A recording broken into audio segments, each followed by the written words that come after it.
KD यार, तेरे तेज दिमाग के साथ साथ ना तेरे सेंस ऑफ ह्यूमर का भी जवाब नहीं है। हाँ पर वो क्यों अशोक? क्योंकि इतने सारे प्रश्न हैं जीवन में जिनका उत्तर ही नहीं मिलता। तो हंस लेना। अच्छा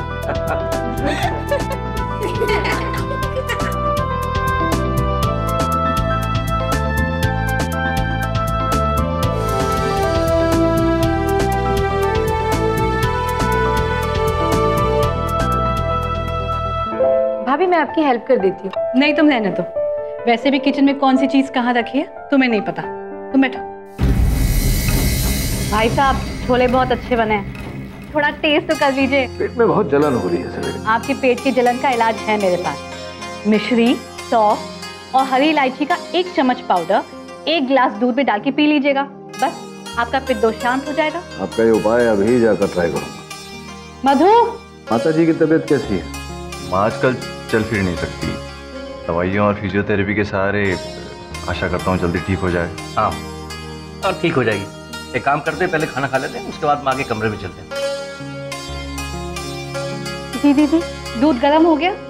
बस वही कर रही थी। माँ जी को जाके दे दो। जी। बेटी ये माँ की पर्सनल अटेंडेंट है, माँ की हर जरूरत का पूरा ख्याल रखती है। माँ जी खुद लेकर आई थी उसे 2 साल पहले। मैं तो खुश हूँ कि कोई तो है मेरी मदद करने के लिए।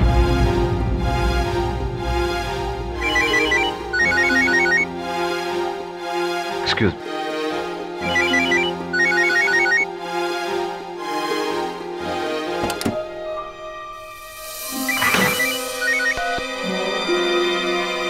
बार बार क्यों फोन कर रहे हो यार मुझे?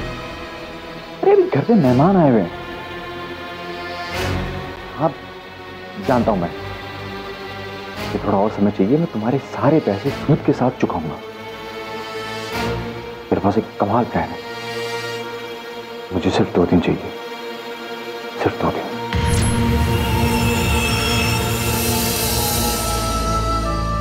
माँ देखो केडी मिल रहा है आपसे। कैसे माता जी?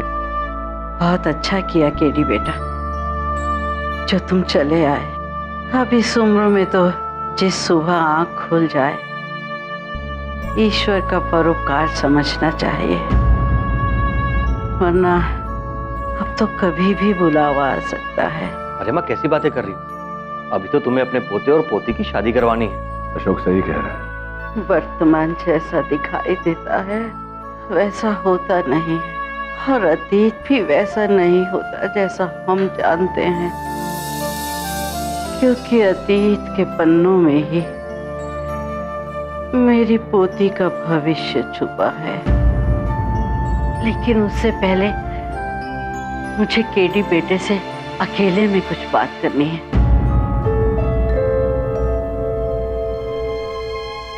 ठीक है माँ। केडी मैं आता हूँ।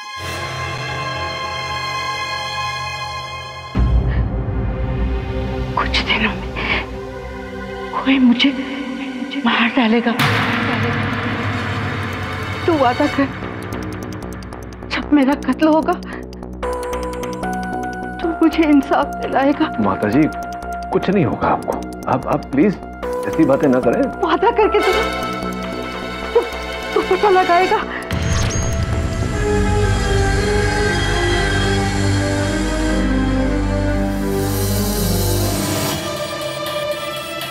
अशोक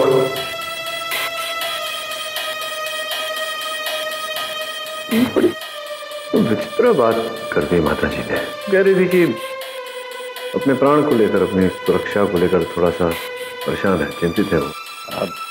यार ऐसी कोई बात नहीं है। दरअसल दवाइयों के ओवरडोज की वजह से उन्हें नींद आने लगती है और बेसुधी में इस तरह की बिना मतलब की बातें करने लगती हैं। तू चिंता मत कर। है ये पुरानी लत है तेरी, छोड़ क्यों नहीं देता?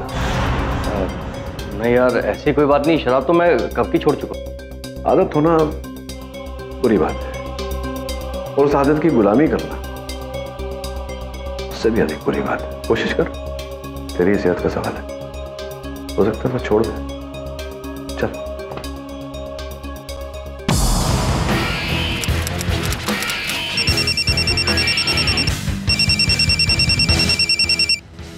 हेलो,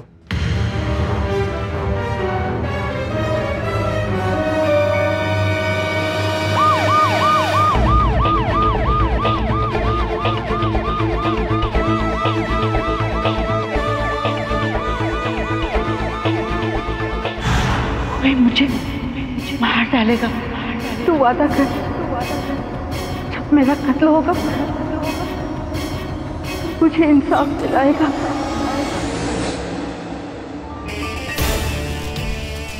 मैं वादा करता हूँ माँ जी, आपके हत्यारे को सजा दिलाकर ही रहूंगा।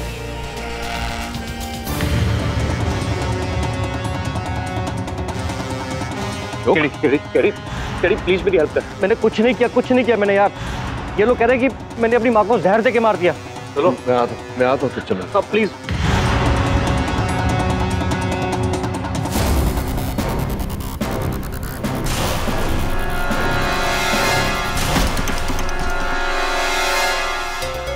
आखिर कोई सोच भी कैसे सकता है कि मैं खुद अपनी माँ को। केडी, मेरी बात से यकीन कर कि जो कुछ भी हो रहा है ना बहुत गलत हो रहा है भाई। तू धीरज रख अशोक। कैसे रखूं? किसी ने मेरी माँ की जान ले ली, माँ चली गई है। केडी, तू जानता ना मैं अपनी माँ को कितना प्यार करता हूँ, जानता ना मेरे भाई। अशोक, मैं समझता हूँ अशोक,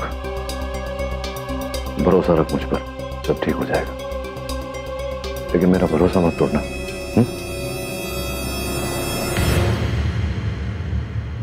हाय सर, ये रहे केस के papers, FIR and medical report. Sir, forensic report के हिसाब से डेथ पॉइजन से हुई। FIR में कहा गया है कि रात में सोने से पहले अशोक ने अपनी माताजी को दूध में जहर मिलाकर पिला दिया था। अगर अशोक निर्दोष है तो उसके विरुद्ध ये जो सारे सबूत है उससे भी बड़ी एक मुसीबत है। क्या सर? प्रोसिक्यूटर का नाम नहीं पढ़ा तूने? जयदीप ठकराल। तो क्या कलाम है उनका, मुजरिमों का काल ठकराल, सबूतों को तोड़ मरोड़ के अपने हिसाब से केस को आगे ले जाता है। कई लोगों को फांसी के तख्ते तक पहुंचाया उसने।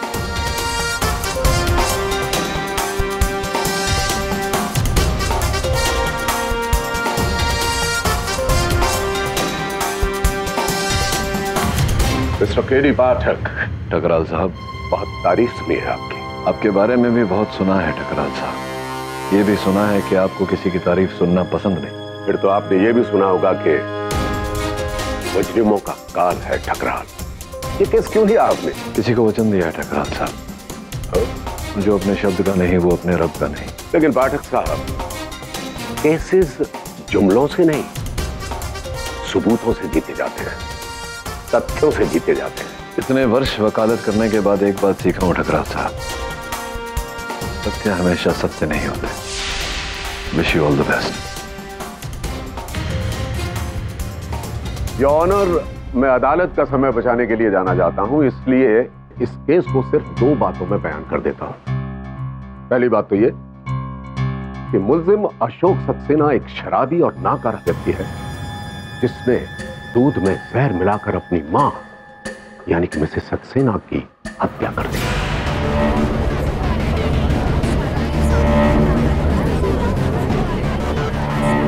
और दूसरी बात यह कि मैं अदालत के सामने एक चश्मदीद गवाह पेश करना चाहता हूं जिसका नाम है मधु, जो कि मिसेस सक्सेना की पर्सनल अटेंडेंट है।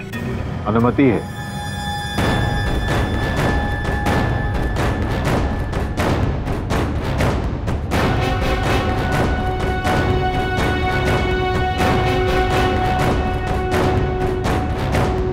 मधु, अदालत को बताइए कि क्या हुआ था उस रात। मधु जी। माँ के लिए दूध गर्म कर दिया? हाँ, बस हो गया। चलो आज मैं माँ के लिए दूध ले जाता हूँ।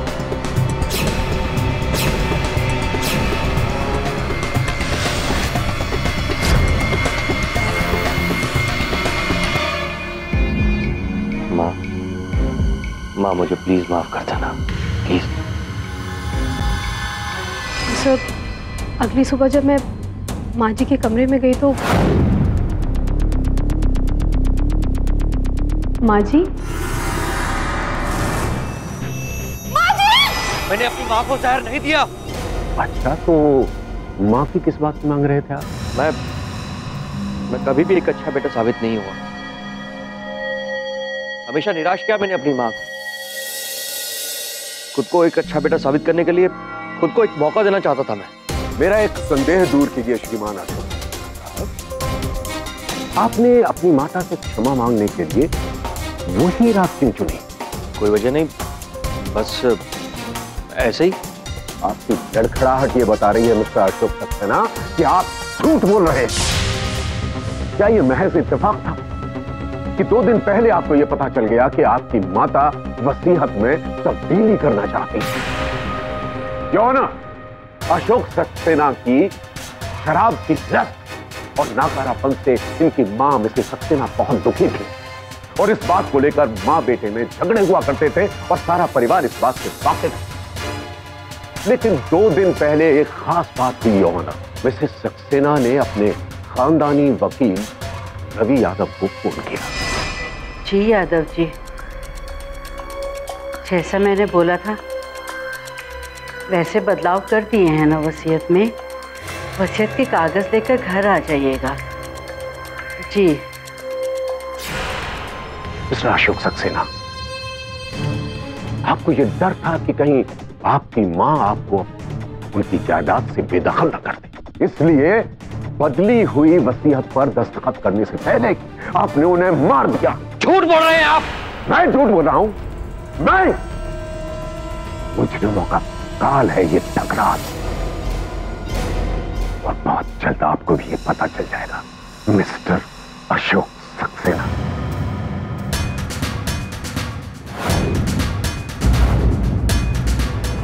इस पोस्टमार्टम रिपोर्ट से साफ जाहिर है योर ऑनर कि श्रीमती सक्सेना की मृत्यु दूध में मिलाए हुए जहर की वजह से हुई थी। फॉरेंसिक रिपोर्ट के मुताबिक उस कप में जो थोड़ा सा दूध बचा था उसमें जहर पाया गया था और कप के ऊपर जो उंगलियों के निशान थे वो श्री अशोक सक्सेना साहब के ही। मधु ने यह बयान दे ही दिया है कि उस रात क्या हुआ।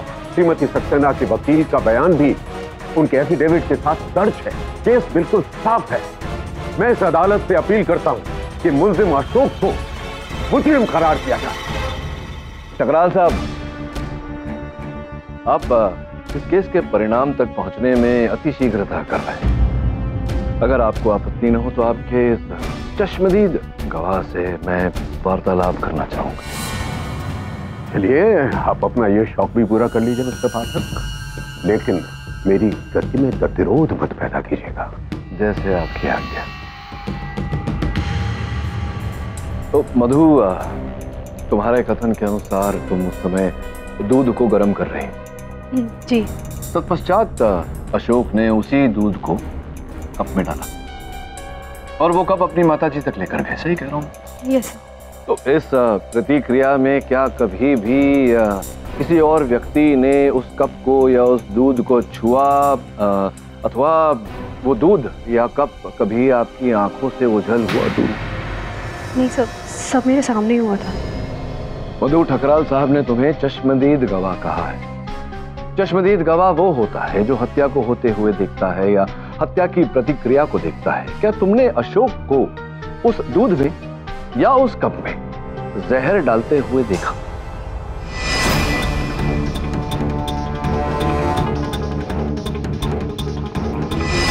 नहीं सर, मैंने ऐसा तो कुछ नहीं देखा था। अर्थात तुम चश्मदीद गवाह हो ही नहीं सकती। फिर ठकराल साहब, आप इन्हें चश्मदीद गवाह कह रहे हैं?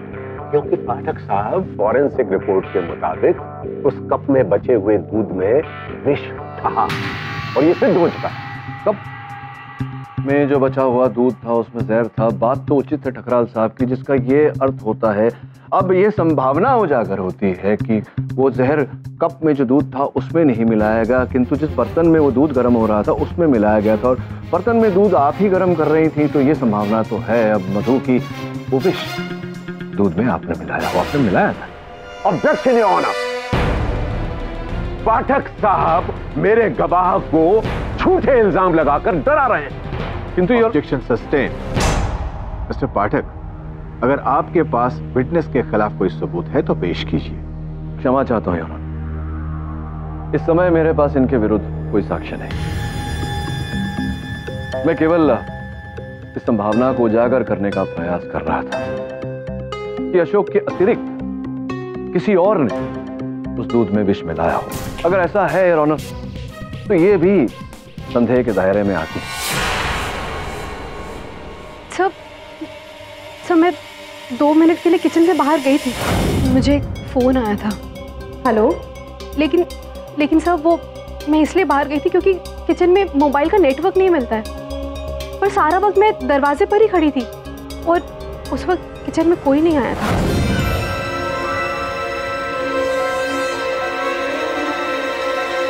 अंत में 2 ही प्रश्न पूछूंगा तुमसे, केवल हाँ या ना में उत्तर देना।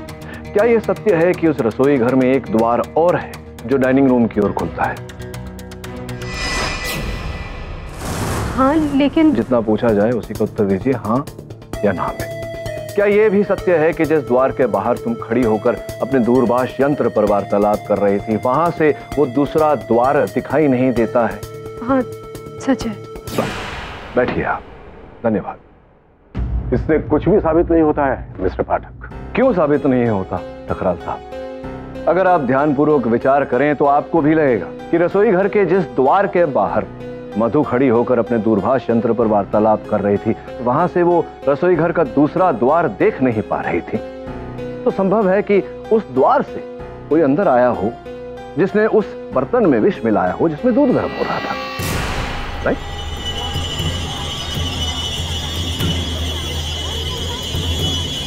योर ऑनर, इस संभावना के चलते मैं अदालत से निवेदन करता हूं कि जिस बर्तन में मधु ने दूध गर्म किया था उस बर्तन की फोरेंसिक्स जांच की जाए, और जब तक जांच की रिपोर्ट नहीं आ जाती इस केस को यहीं स्थगित किया जाए।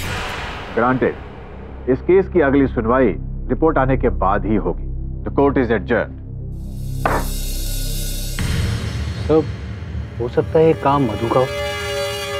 नहीं वरुण, माता जी को मारने का कोई कारण नहीं था मधु के पास, और अगर मधु मारना चाहती तो माता जी के खाने पीने की चीज में, उनके दूध में विष मिलाकर उन्हें नहीं देती, क्योंकि वो जानती थी कि हर कोई उस घर में जानता है कि माता जी के खाने पीने की चीज सिर्फ मधु ही देती थी उन्हें। तो संदेह सीधा उस पर जाता। संभव है कि हत्यारा चाहता था कि संदेह मधु पर जाए, इसीलिए विष दूध में मिलाकर दिया, और उसी समय दुर्भाग्यवश अशोक, जो कभी अपनी माता जी के लिए दूध नहीं लेकर जाता था, उसी रात दूध अशोक लेकर गया। इस आरोप में वो फंस गया। बड़ा ही पेचीदा मामला है।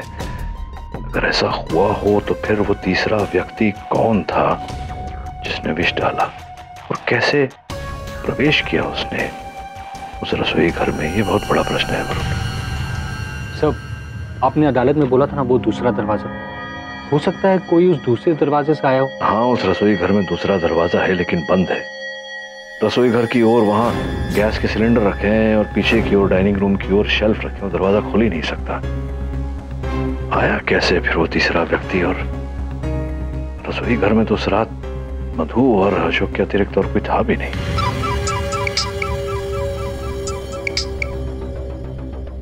केडी पाठक? जी जी, धन्यवाद। जैसा कि मैंने सोचा था वरुण, उस बर्तन में विष के कोई अंश नहीं। मतलब आपने बर्तन की जांच की अनुमति इसलिए मांगी ताकि हमें थोड़ा और वक्त मिल सके? हाँ, समय पाने के लिए मैंने अदालत में यह चाल चली। कड़ी छूट रही है वरुण। जब माताजी से मैं भेंट करने गया था तो माताजी ने पता नहीं यूं ही कह दिया था या उनसे कहा था मुझसे कि कोई उन्हें मारने का प्रयास कर रहा है। क्या? काश मैंने उनकी बात जरा गंभीरता से ली होती तो संभवतः आज वो जीवित होती। एक काम कर तू वरुण, माताजी के वकील से भेंट कर और पता लगा कि जो नई वसीयत माताजी ने बनवाई थी उसमें क्या क्या बदलाव किए थे। जी सर। संभवतः वहीं से हमें इस केस की कड़ी मिलेगी। आप बैठिए, मैं आपके लिए चाय लेकर आती हूँ। धन्यवाद।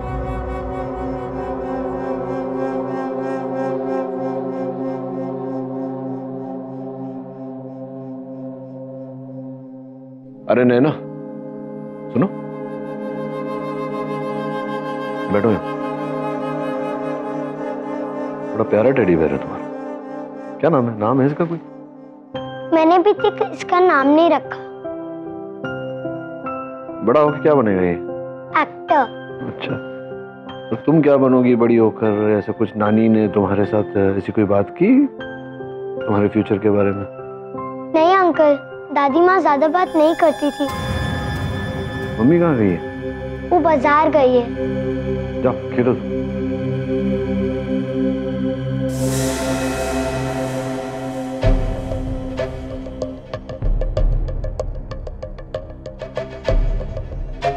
पी जाऊंगा। कप में दूध दिया गया था माता जी को, तो सेट है उसका और भी कप है? नहीं सर, असल में उस कप का इस्तेमाल बाबूजी करते थे, माँ जी ने बताया था मुझे। और उनके जाने के बाद माँ जी उसी कप में चाय या दूध पिया करती थी। तुम ही देती थी उन्हें? हाँ सर, मैं ही दिया करती थी। पर मेरा विश्वास करिए, माँ जी की जान लेने के बारे में तो मैं सपने में भी नहीं सोच सकती हूँ। माँ जी तो मुझे अपने परिवार वालों की तरह प्यार करती थी। सिर्फ उनके शयन कक्ष में।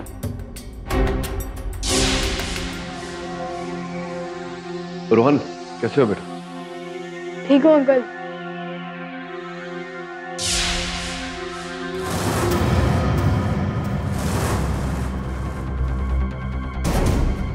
पहले तो मुझे भी यकीन नहीं हुआ कि मिसेस सक्सेना अपनी वसीयत में इतना बड़ा बदलाव करना चाहती। मैंने उन्हें समझाने की कोशिश भी की, लेकिन ये रही उनकी नई वसीयत। लेकिन कानूनन ये किसी काम की नहीं है, क्योंकि इस पर मिसेस सक्सेना के दस्तखत नहीं है।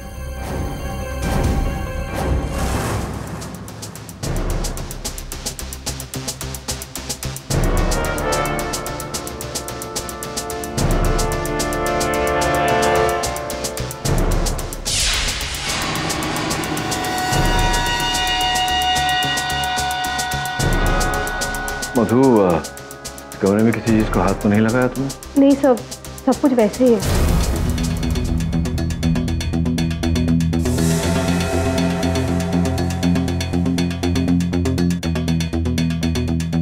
अतीत के पन्नों में ही मेरी पोती का भविष्य छुपा है।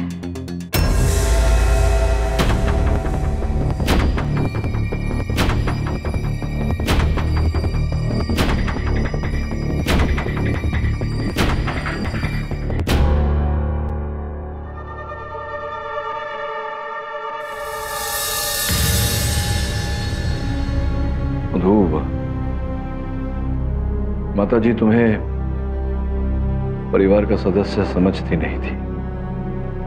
वो जानती थी कि तुम इस परिवार की सदस्य हो। उनकी एक नहीं दो पोतियां थी, और एक पोती तुम हो। एक पोती तुम्हारी माता जी का पत्र है जो उन्होंने तुम्हारे पिता अशोक को लिखी थी मृत्यु से पहले। अशोक भैया मेरे पिता? ये माता जी के हाथ में आ गई होगी, अशोक तक पहुंचे ही नहीं होगी। इसमें उन्होंने लिखा है कि उनके जाने के बाद तुम्हारा और कोई सहारा नहीं रहेगा, इसलिए माता जी तुम्हें उनका सहायक बनाकर इस घर में लाई। तुम्हारी दादी की कमी तो अब पूरी नहीं हो सकती, लेकिन मेरी सहायता करो। तुम्हारी दादी के हत्यारे को हम पकड़ेंगे। उस रात जब मैं माता जी से मिलने आया था, मुझे ऐसा लगा कि उनकी बातों से मैं आभास हो गया है कि कोई उन्हें मारना चाहता है। क्यों हुआ? क्यों उन्हें ऐसा लगा होगा मधु? क्या तुमने कुछ देखा सुना इस घर में? कोई विचित्र घटना? किसी पर संदेह है तुम्हें?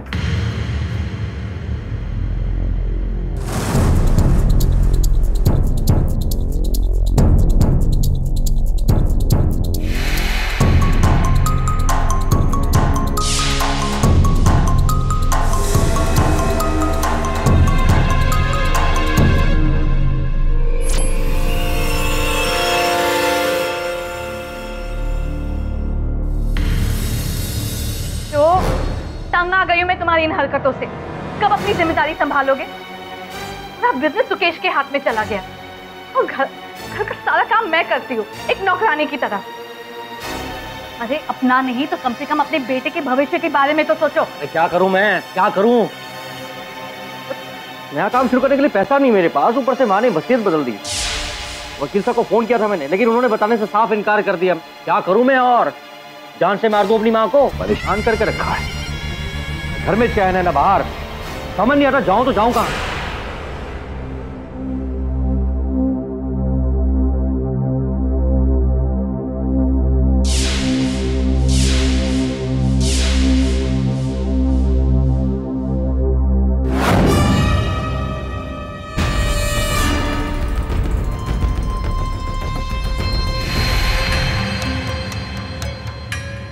माँ जी, अब ना मैं भी आपकी हर ज़रूरत का ध्यान रखूंगी। आपकी चाय, दूध, दवाई, हर चीज़ का ध्यान रखूंगी मैं भी। अब ठीक है? तुम्हारे पिता अशोक ने माताजी को मारने की बात की थी। सुकेश घर में रिवॉल्वर लेकर आए और रोमिला बाजार से मांस काटने का छुरा। किंतु इस घर में तो सब शाकाहारी है।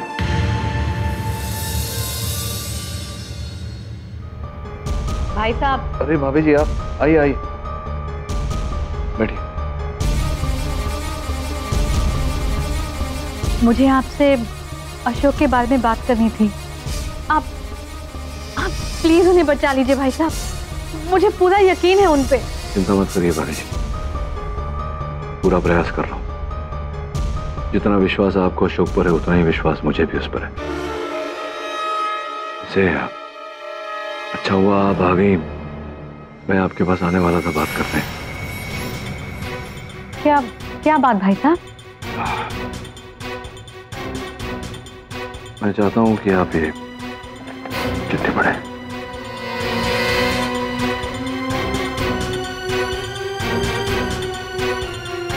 अभी जी, मधु अशोक की बेटी है। ये आप क्या बोल रहे हैं? आपके विवाह के पहले की बात है। अशोक और मधु की माताजी कविता के बीच में प्रण था। परिस्थितियों के कारण उन्हें अलग होना पड़ा। ये बात अशोक भी नहीं जानता कि मधु उसकी बेटी है।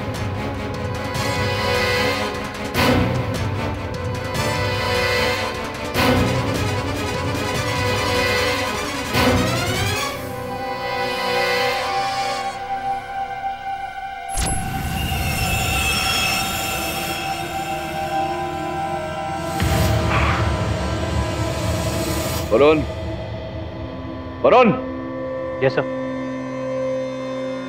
एक काम कर वरुण, सक्सेना परिवार के हर सदस्य पर नजर रख। और सुन, जाने से पहले अपना टेबल साफ कर ले, बिखरा हुआ पड़ा हो सब कुछ। कल सवेरे बिली आएगी तो नाराज होगी। Right sir. सर पता नहीं आजकल मिसेस बिलमौरे को सारी चीजें जमा कर रखने की बीमारी हो। तो ये अच्छी आदत है, हर वस्तु अपने स्थान पर रखी।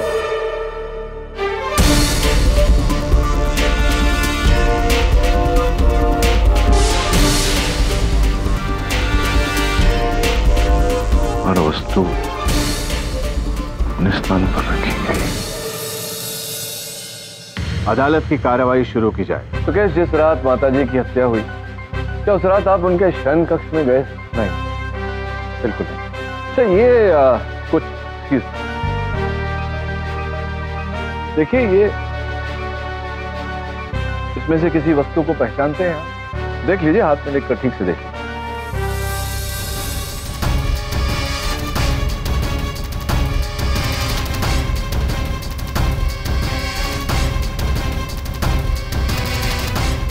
में से किसी भी चीज को नहीं पहचानता। मैं भी नहीं पहचानता। ये क्या मजाक कर रहे हैं आप पाठक साहब? ये मजाक नहीं है सकराल साहब, ये ओसीडी। ओसीडी अर्थात ऑब्सेसिव कंपल्सिव डिसऑर्डर। ये एक मानसिक रोग है जिसमें रोगी हमेशा ये सुनिश्चित करने का प्रयास करता है कि बत्ती जल रही है या नहीं, द्वार की कुंडी लगी है या नहीं, हर वस्तु को अपने सुनिश्चित स्थान पर क्रमांक अनुसार लगाता रहता है। जिस प्रकार से सुकेश जी ने इस ट्रे पर हर चीज अपने व्यवस्थित स्थान पर रखी है। क्यों सुकेश जी, आप ओसीडी से पीड़ित हैं? पाठक साहब, अगर सुकेश जी मानसिक रोगी हैं भी तो जिसका अर्थ ये होता है सुकेश जी के उस रात जिस रात आपकी माताजी की हत्या हुई थी, अशोक जी के वहां जाने के पश्चात आप अपनी माताजी के शयन कक्ष में गए। प्रमाण योर ऑनर, पुलिस द्वारा ली गई ये फोटोज, मैं आग्रह करूंगा कि आप इन्हें एक बार ध्यानपूर्वक देखें। योर ऑनर, इन चित्रों को देखने से स्पष्ट होता है कि माताजी के सिरहाने के बगल में जो मेज रखी है उस पर हर वस्तु अपनी सुनिश्चित स्थान पर रखी गई है क्रमांक अनुसार, और मुझे पूरा विश्वास है योर ऑनर कि ये काम केवल आपका है, जिसका अर्थ ये होता है कि अशोक जी के जाने के पश्चात आप माताजी के कक्ष में गए थे। अब भी आप मुझसे पूछ सकते हैं कि इस बात का प्रमाण मेरे पास क्या है। वहां मेज पर रखी हुई हर वस्तु की जांच कराई जाए और मुझे पूरा विश्वास है कि आपकी उंगलियों के निशान उन पर अवश्य मिलेंगे। अब बताइए, आप कक्ष में गए थे या नहीं? आपने अपनी माताजी की हत्या क्यों?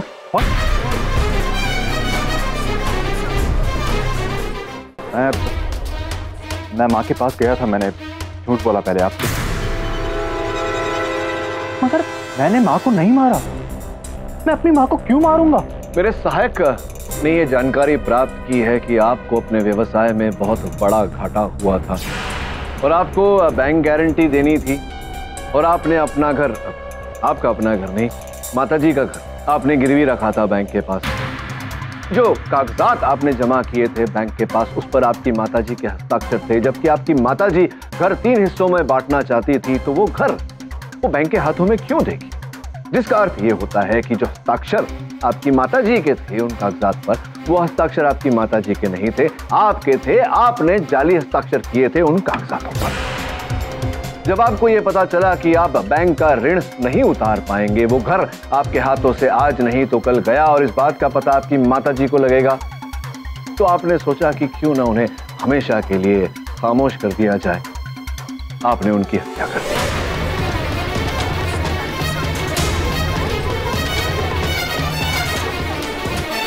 Order order, silence. ये भी पता लगा सुकेश जी कि आपने घर में रिवॉल्वर रखा हुआ है। संभवतः आप अपनी माताजी को गोली मारना चाहते थे। फिर आपने सोचा कि आपका रिवॉल्वर अगर आप चलाएंगे, गोली मारेंगे अपनी माताजी को, तो बात बाहर आएगी, आप फंस जाएंगे। आपने सोचा क्यों ना जहर देकर मार दिया जाए उन्हें, ताकि आप पर कोई संदेह ना करे। वो रिवॉल्वर मैंने अपनी सेल्फ डिफेंस के लिए ली थी। मेरे परिवार को मारने की धमकियां मिल रही थी मुझे, मैं क्या करता? वाह वाह वाह, क्या बात, बहुत अच्छी जांच की है आपने पाठक साहब। लेकिन हमने भी थोड़ी सी जांच की और हमारे सामने भी कुछ चीजें आई। सुकेश जी अपनी माता के पास गए और उन्होंने सब कुछ सच सच उगल दिया, और श्रीमती सक्सेना ने बैंक में फोन करके अपने फिक्स डिपॉजिट से कर्जे की एक किस्त भी अदा कर दी, और बैंक ने एक योजना बनाई जिसके तहत सुकेश जी इंस्टॉलमेंट्स में कर्ज अदा कर सकते थे। और उसके लिए बैंक के मैनेजर खुद सुकेश जी के यहाँ आए और श्रीमती सक्सेना के साथ बैठकर ये डील की गई। योर ऑनर, ये है उस डील के कागजात। तो पाठक साहब, सुकेश जी के पास अपनी माता को मारने की कोई वजह नहीं थी, कोई कारण नहीं था, बल्कि वो आभारी थे अपनी माता के। तो पाठक साहब, आपसे मेरा आग्रह है कि अगली बार आप जब जांच करें, रिसर्च करें, तो जरा बेहतर तरीके से कीजिएगा, तथ्यों पर आधारित। योर ऑनर, मैं रोमिला जी को कटघरे में बुलाकर उनसे प्रश्नोत्तर करना चाहूंगा, अगर आप अनुमति दें तो। रोमिला जी, कृपया बताएं, ये गृह कार्य में अचानक आपकी रुचि कैसे जागी? भाभी हमेशा घर का सारा काम करती थी और सारी तारीफें भी उन्हें ही मिलती थी, और मुझे सिर्फ उनके ताने। तंग आ गई थी मैं उन पर डिपेंड होके। किंतु ये बताइए कि एक शाकाहारी घर में आप मांस काटने का बड़ा छुरा उपलब्ध करके क्यों लेकर गई? Objection your honour. किस बात का ऑब्जेक्शन? आपकी सूचना के लिए हत्या चाकू से नहीं हुई। नगराज साहब, मैं भली भांति जानता हूँ कि हत्या उस विष से हुई है जो दूध में मिलाया गया, और वो दूध आपने खरीदा था बाजार से। बताइए, आपने खरीदा था? पाठक साहब, जी जी जी, क्या कह? दूध वाले बर्तन में विष नहीं था, ये रिपोर्ट आ चुकी है और ये सिद्ध हो चुका है। विष उस प्याले में था जिसमें थोड़ा सा दूध रह गया था, और उसे आपके क्लाइंट अशोक सक्सेना के अतिरिक्त किसी और ने नहीं छुआ था। इसलिए हत्या की है अशोक सक्सेना ने। हाँ, मैंने किया है। चुप, मैंने किया है ये। तो क्या कह रहे हो? चुप जाओ। ये सच है केडी? मैं नहीं मारा अपनी माँ को, मैंने दिया सिर्फ दूध में जहर।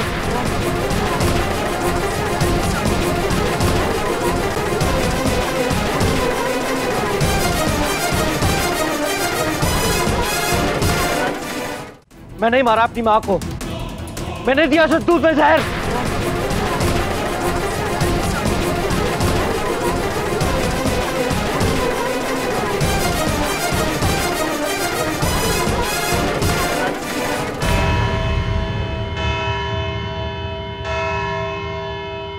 पाठक साहब, पहली मुलाकात में मैंने आपसे क्या कहा था?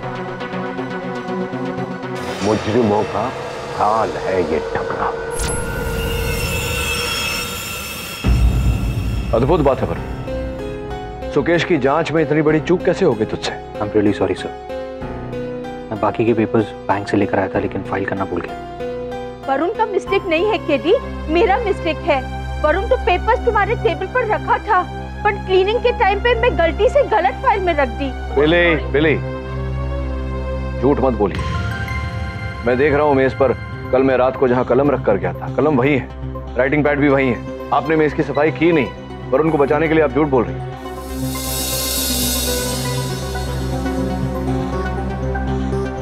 मैं नहीं मारा अपनी माँ को, मैंने दिया उसे दूध में जहर। वरुण, टॉक्सिकोलॉजी रिपोर्ट आने वाली थी, कौन सा विष उपयोग किया गया है आई? जी सर, मैं वो रिपोर्ट लेकर आया।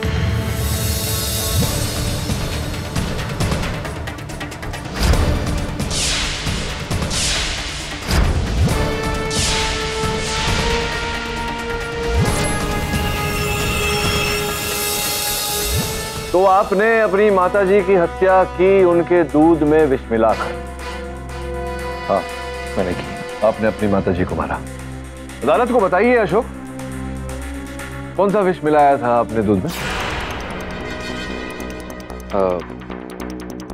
वो याद नहीं आ रहा या मेरे प्रश्न का उत्तर है ही नहीं आपके पास?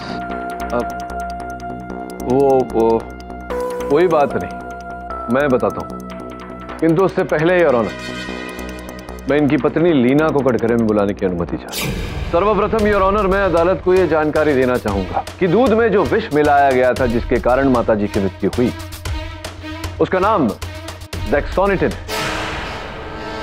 6 आयुर्वेदिक औषधियों का मिश्रण है योर ऑनर। ये औषधियां आयुर्वेद में अलग अलग रोग की चिकित्सा के लिए अलग अलग प्रकार से इनका उपयोग किया जाता है। और लीना जी, आपको तो अधिक मात्रा में आयुर्वेद का ज्ञान होगा, आपके पिताश्री बहुत महान वैद्य हैं। आपके पेट के जलन का इलाज है मेरे पास। मिश्री, सौंफ और हरी इलायची का 1 चम्मच पाउडर 1 गिलास दूध में डाल के पी लीजिएगा, बस आपका पित्त दोष शांत हो जाएगा। बहुत बहुत आभार मानता हूँ आपका कि जो नुस्खा आपने दिया था मुझे आयुर्वेदिक, उससे बहुत लाभ हुआ मुझे। जहाँ हम आयुर्वेदिक की बात कर रहे हैं तो मैं आपसे ये पूछना, योर ऑनर, ये क्या अनर्गल बातें चल रही हैं? पाठक साहब के मुवक्किल श्रीमान अशोक सक्सेना जी ने इकबाल जुर्म कर लिया है। अब ये फालतू में अदालत का वक्त जाया कर रहे हैं। योर ऑनर, ठकराल साहब को तो वकालत में वर्षों का अनुभव है। पिछली सुनवाई में इन्होंने मुझे सलाह दी थी मुफ्त में योर ऑनर कि जब भी मैं केस का अध्ययन करूं तो उसे ठोस रीत से करूं। वैसा ही मैंने किया। मेरे सहायक ने पता लगाया कि अशोक के घर के निकट 3 आयुर्वेदिक औषधि की दुकान है। तीनों दुकानों पर वो गया अशोक और लीना जी का चित्र लेकर। उसमें से एक दुकानदार ने लीना जी को पहचाना। मात्र इतना ही नहीं योर ऑनर, उस दुकानदार ने मेरे सहायक वरुण को एक बिल की कॉपी दी, जो बिल आपके नाम पर पड़ी गई थी लीना जी, जब आपने वो 6 औषधियां वहां से ली थी जिनसे आपने विष बनाया था। योर ऑनर, उस विष को कभी दूध में मिलाया ही नहीं गया। उस विष को बनाकर लीना ने उस कप पर रगड़ दिया था जिस कप में माता जी दूध पिया करती थी।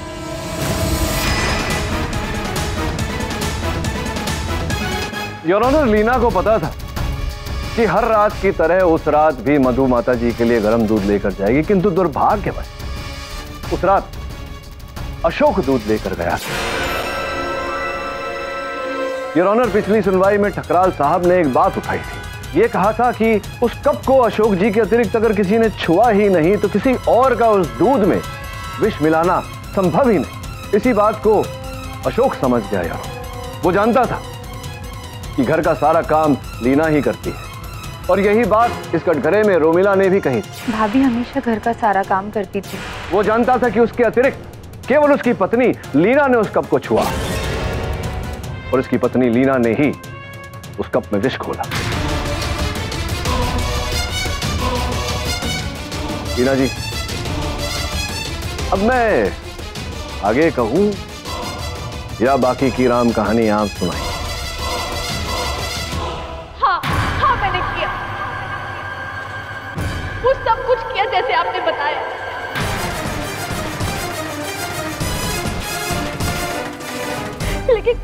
लेकिन मैं अशोक को बचाना चाहती थी, और उस रात मैं आपके ऑफिस आई थी, सच बता दे। लेकिन उसके पहले आपने मुझे अशोक की उस नाजायज औलाद के बारे में बता दी।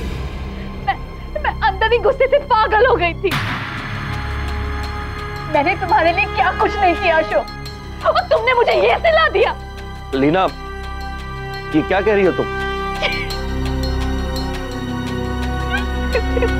लीना जी, बहुत बड़ी भूल कर दी आपने। मैं समझता हूं कि आपने जो किया अपने बच्चों का भविष्य बचाने के लिए किया, क्योंकि आपको ऐसा लगा कि माताजी आपके पति अशोक को अपनी धन संपत्ति से बेदखल करने वाली है, किंतु ऐसा नहीं था। वो केवल मधु का नाम उस वसीयत में जोड़ना चाहती थी। आपको समझने में भूल हो गई।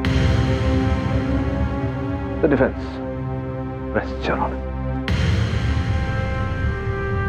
तमाम गवाहों और सबूतों को मद्देनजर रखते हुए यह अदालत लीना सक्सेना को दोषी पाते हुए उस पर मुकदमा चलाने का हुक्म देती है, और साथ ही अशोक सक्सेना को इस केस से बाइज्जत बरी करती है।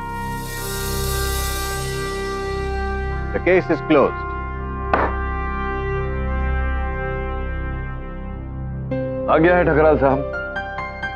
कंग्रेचुलेशंस मिस्टर पाठक, मगर ये मत समझिएगा कि आपने मुझे हरा दिया है। हम फिर मिलेंगे इसी अदालत में, तब आपको पता चलेगा कि मुजरिमों का काल ठकराल। किंतु अब तो आपको पता चल ही गया होगा कि असत्य का घातक KD. For more updates, subscribe to our channel, click the show links and enjoy watching the videos.